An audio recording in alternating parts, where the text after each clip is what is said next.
Hey, in this video I'm going to show you how to take apart a 365 striker assembly that's got the one-piece striker cup.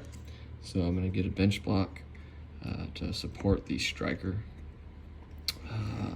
that protrudes out the back, and we can see that this is the one piece. If we rotate it around, there's a little slot right there.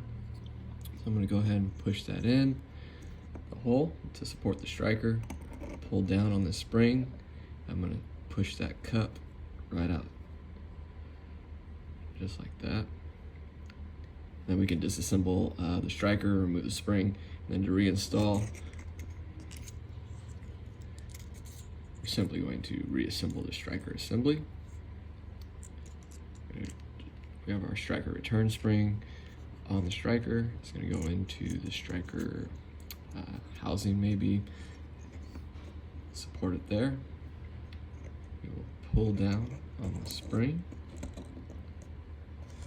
We will take the cup, slide it back over the striker, just like that, and release the spring.